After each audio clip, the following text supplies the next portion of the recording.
Beberapa ketika setelah berakhirnya cabaran tanda menanda dalam bilik V, Rikiya, Hirakazu dan Zantetsu membaca infografik berkenaan pemilihan pertama Blue Lock menerusi skrin yang ada dekat dalam bilik V.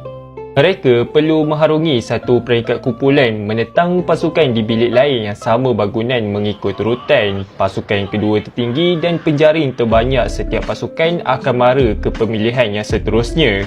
Walaupun infografik yang ditunjukkan tu mudah untuk faham, tapi Zantetsu salah faham. Dia ingat mereka kena menjarikan 10 gol, tukar bilangan gol tersebut dengan pas satu hari yang membolehkan mereka keluar daripada bangunan Blue Lock.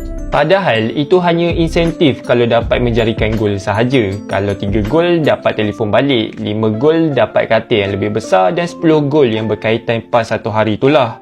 Ryo katalah kepada Zantetsu, apa yang Zantetsu cakap tu salah. Lepas tu panggil Zantetsu kurang bijak. Pada waktu yang sama, Nagi bosan. Dia tanyalah ada ke pemain papan dekat bilik tu. Kalau ada kad pun dia sanggup nak main. Ryo pun menyuruh Nagi untuk berhenti mengeluh. Dia pun berkata lagi, kalau kita baru je berada dalam pemilihan yang pertama, kiranya adalah lagi pemilihan yang seterusnya. Kalau betul ego serius untuk mencipta seorang penyerang terbaik dunia dalam kalangan kita, lambat laun kita akan bersaing antara satu sama lain. Tapi buat masa sekarang, kita satu bilik V ni kena mara ke peringkat seterusnya. Ryo bagi idea untuk melakukan taktikal yang berpaksikan dengan kebolehan merancang perlawanan dia. Dia pun tanya ahli dalam bilik V apa pandangan mereka. Tapi Sota mencelah. Dia pun katalah kalau mereka dalam bilik V, kiranya ada banyak orang yang lebih kuat berbanding mereka. Cumanya Ryo memang tak kisah, bagi dia berjumpa dengan orang yang lebih kuat menyeronokkan.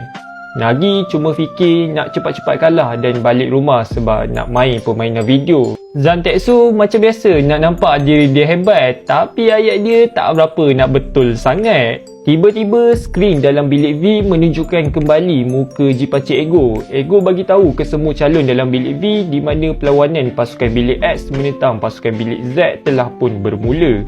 Perlawanan untuk mereka pula akan berlaku sebentar sahaja lagi. Mereka akan bertemu dengan pasukan bilik Y. Jadi Ego pun bagilah kata-kata dia kepada anggota pasukan bilik V. Gol aku sendiri ataupun kemenangan buat pasukan. Pemilihan pertama akan menentukan takdir kamu sebagai seorang penyerang. Perlawanan ini merupakan perlawanan yang akan membangunkan semula bola sepak kamu daripada kosong. Lalu mereka pun masuk ke dalam padang dan bertemu dengan pasukan bilik Y. Nagi tanya Ryo boleh tak dia nak main sebagai penjaga gol, tapi Ryo memang kata taklah.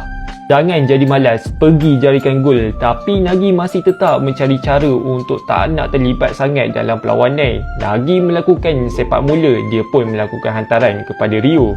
Ryo nak tengok dulu taktikal pasukan bilik Y, tapi dia terkejut apabila melihat 7 pemain berlari ke arah Ryo. Keadaan menjadi lebih teruk apabila Kanji sendiri merampas bola daripada Ryo. Ryo tanya kepada Kanji, kenapa Kanji merampas bola daripada dia? Bukan mereka satu kumpulan ke? Tapi Kanji menjawab yang penjari gol terbanyak akan terselamat. Jadi dia tak heran dengan kemenangan pasukan. Dan dia merasakan dialah penyerang yang paling kuat. Bila dengar Kanji cakap macam tu, Rikiya dan Sota mula ikut gaya permainan Kanji. Mula-mula Ryo gelabah sikit apabila keadaan tersebut berlaku.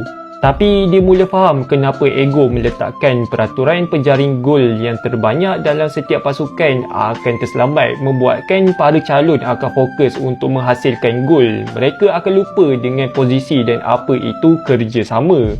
Kiranya Jinpachi Ego tengah meletakkan ego calon Blue Lock menentang satu sama lain. Dia nak melihat siapa yang lebih hebat daripada sudut individu. Jadi Ryo kembali bersemangat bila rasa perkara tersebut menyeronokkan.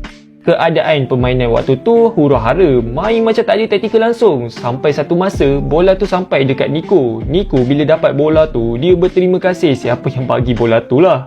Nico tak suka sertai pergaduhan yang kasar. Melihat situasi tersebut, Ryo rasa Nico seorang pemain yang bagus sebab dia tak sertai orang yang tengah kejar bola. Dia tunggu je dan dia akan ambil bola tu bila bola tu menghampiri dia. Tapi Ryo merasakan dia lebih baik, lalu dia pun melakukan terjahan ke atas Nico. Tapi dengan pantas Zantetsu merampas bola daripada Ryo, lalu terus sahaja Zantetsu melakukan larian. Dan dia melakukan rembatan ke arah sisi kanan gawang gol pasukan bilik Y. Penjaga gol pasukan bilik Y memang tak sempat menepis bola tersebut, menghadiahkan gol pertama buat pasukan V. Ahli pasukan Y ada yang tak berpuas hati dengan penjaga gol dia, tapi tak boleh nak buat apalah kan. Dia jadi penjaga gol pun sebab dia kalah lawan Awesome je pun. Dah dapat buat gol, Zantetsu terus saja melakukan gaya macam nak tunjuk yang dia ni berbakat lah kan. Rio pun bagi ancaman kepada Zantetsu sebab dia pergi rampas bola dia. Mereka pun mula berbalas sesama sendiri. Pada waktu yang sama, Nagi boleh minta Kisaburo yang waktu tu bermain sebagai penjaga gol tukar posisi dengan dia.